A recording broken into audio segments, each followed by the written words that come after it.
Clutching is never easy no matter what rank you're in. My goal for this video is to help you guys with your clutching abilities and hopefully ranking up subsequently. Let's get into my 5 best tips for clutching up in Rainbow Six Siege. Starting out with my first tip, it's really important that you recognize clutching as almost an entirely different game from what you're usually playing when it's a 5v5. Siege is a game of teamwork and collaboration, and when you're the last one alive with time working against you, it might as well not even be Rainbow Six Siege anymore. So that's why you have to play clutch situations completely different from normal rounds. This tip is sort of a blanket tip for the next 4 following pieces of advice. So heading into our second tip, positioning. This is probably the most important tip in the whole list in my opinion. Sure, positioning is always important in all situations, but there's more room for error in a 5v5. When the opponents have the numbers advantage against you, positioning is the one thing that you can control, at least most of the time. Knowing the best spots to move up in, when to rotate, what peak to hold and for how long, setting up flank drones. I could go on and on about how important positioning is and how many aspects it contains, and I could honestly make a whole video just about positioning. The difference between successful clutches and unsuccessful clutches is positioning 70% of the time. I'll touch on this a little bit more in the 4th and 5th tips. Our 3rd tip is to work with time, not against it.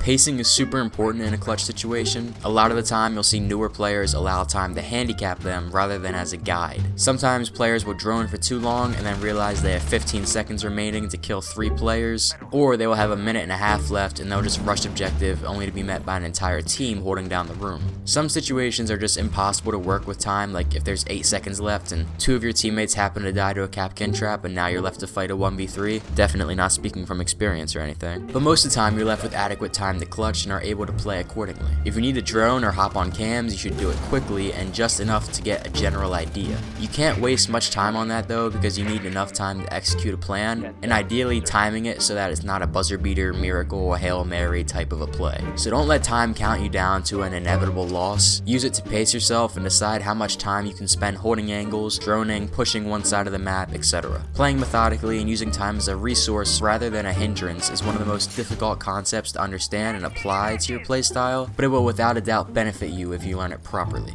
For the 4th tip, holding peaks and angles will only get you so far. Like I said previously, time is a resource and you can't expect an entire team to push you by holding one angle for an entire round.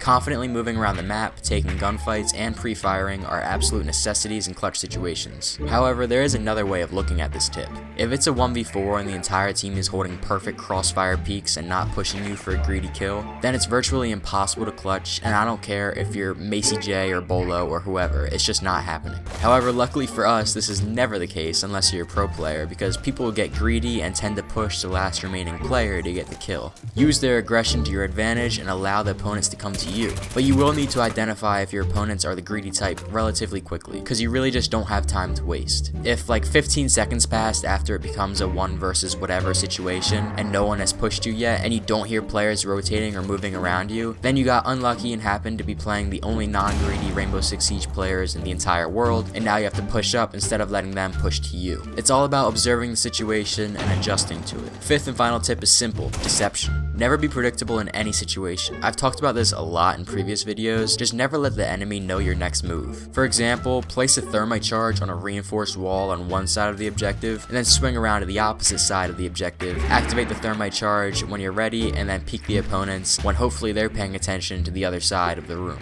That's just like a really simple example of being, deceiving, but there's numerous ways you can go about it. Really, the main idea is to just use your unpredictability to compensate for being down on numbers. This again can go back to reinforce tip number 2 with positioning. Thanks so much for watching. Click the playlist that's on screen now if you want to continue to improve at Rainbow Six Siege. Peace.